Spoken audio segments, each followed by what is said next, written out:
Hello friends, आपका स्वागत है मेरे चैनल भक्ति की शक्ति में। आज मैं आपको बैसाख मास में पीपल सींचने की कहानी सुनाने जा रही हूँ। अगर आपको मेरी ये कहानी पसंद आए तो कमेंट बॉक्स में पीपल देवता की जय अवश्य लिखिए। किसी गांव में एक पति पत्नी रहते थे। वह बहुत गरीब थे। वे दोनों जंगल से लकड़ी बीनकर लाते और लकड़ियों को बेचकर ही अपना घर चलाते थे।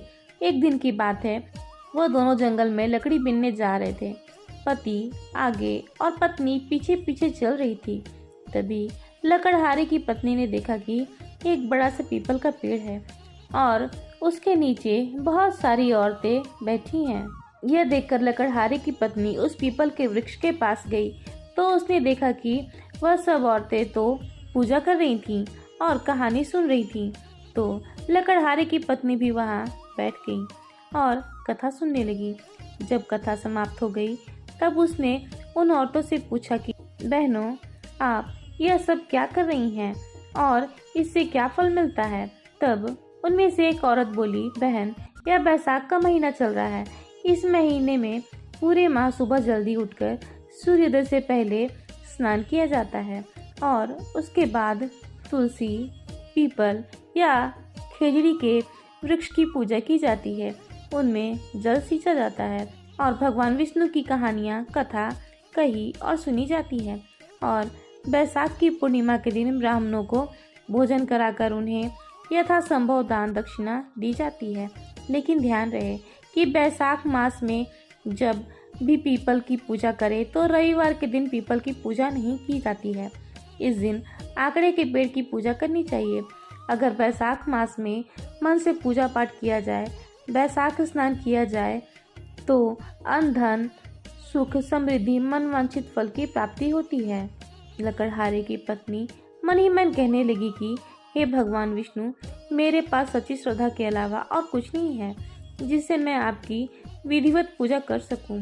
यह सोचते हुए वह वहीं पर बैठी रही। जब सब औरतें पूजा करके वहां से चली गई तो लकड़हारे की पत्नी ने अपनी साड़ी के पल्लू को तालाब में डुबोया और गीला करके पीपल के जड़ में लाकर निचोड़ दिया। अब रोजाना वह यही करती और पूजा करती। उसके मन में सच्ची श्रद्धा और आस्था थी। उसे पूरा विश्वास था कि भगवान विष्णु उसकी पुकार जरूर सुनेंगे। जब शाम को वह दोनों पति पत्नी लकड़ी लेकर आते तो वह एक लकड़ी निकालकर अलग रख देती, क्योंकि वह सोचती थी कि जब यह लकड़ी इकट्ठी हो जाएगी तो पूर्णिमा के दिन इन्हें बेचकर ब्राह्मणों को भोजन करा देगी। तो ऐसा करते करते पूरा बैसाख का महीना बीत गया और पीपल पूर्णिमा का दिन आ गया। तो सुबह उसने अपने पति से कहा कि मैं आज आपके साथ लकड़ी बीनने नहीं जाऊंगी, मेरी तबीयत कुछ ठीक नहीं है। तो उसके पति ने कहा, ठीक है, तुम आराम करो, मैं लकड़ी लेने जाता हूँ। और वह अकेले ही लकड़ी लेने चला गया। उसने अपने पति के जाते ही वो लकड़ियाँ ली जो उसने एक एक करके इकट्ठी की थी। उन लकड़ियों को लेकर वह बेचने के लिए चल दी। तो भगवान विष्णु की कृपा से वो लकड़ियाँ चंदन की हो गई। लकड़हारे की पत्नी को इसके बारे में कुछ पता नहीं था। तो जैसे ही वह राजमहल के आगे से गुजरी तो चंदन की बहुत अच्छी खुशबू आई। राजा ने अपने सैनिकों से पूछा कि यह चंदन की खुशबू कहाँ से आ रही है। तो सैनिकों ने बाहर आकर देखा और जाकर राजा को बताया, महाराज, एक औरत चंदन की लकड़ियों के गट्ठर बनाकर बेचने जा रही है। उसी के गट्ठर से यह खुशबू आ रही है। तो राजा ने कहा, उस औरत को राजमहल में बुलाओ। तो सैनिक उसे लेकर अंदर आए।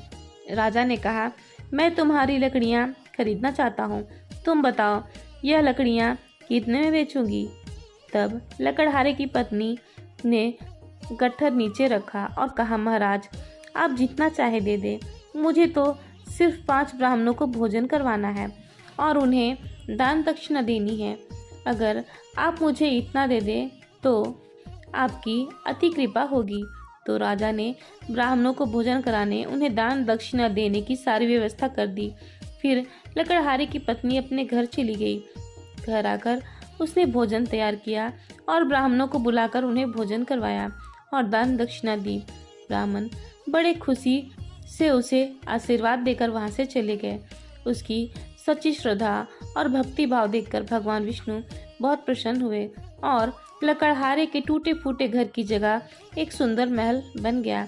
जब शाम को लकड़हारा घर वापस आया तो अपने घर की जगह महल देखकर वह चकित रह गया। तब गांव वालों ने उससे कहा कि तुम तो सारा दिन जंगल में लकड़ियां बीन रहे थे, तुम्हारी पत्नी पीछे से पता नहीं क्या कर रही थी। लेकिन लकड़हारे ने उन सब की बात अनसुनी कर दी और वह अपने घर गया। उसकी पत्नी बाहर आई और बोली, आप अंदर आओ, यह सब तो हमें भगवान विष्णु की कृपा से प्राप्त हुआ है। पति अंदर गया तो उसने सारी कहानी अपनी पति को सुना दी। यह सुनकर लकड़हारा बहुत खुश हुआ। फिर दोनों ने भोजन किया। अब वह पति पत्नी रोजाना भगवान विष्णु की पूजा करने लगे और खुशी खुशी रहने लगे। जय हो भगवान विष्णु की। फिलहाल इस वीडियो में इतना ही। अगर आपको मेरी ये वीडियो अच्छी लगी हो तो मेरे वीडियो को लाइक करें और ज़्यादा से ज़्यादा शेयर करें और मेरे चैनल को सब्सक्राइब करना ना भूलें। वीडियो में अंत तक बने रहने के लिए आपका धन्यवाद।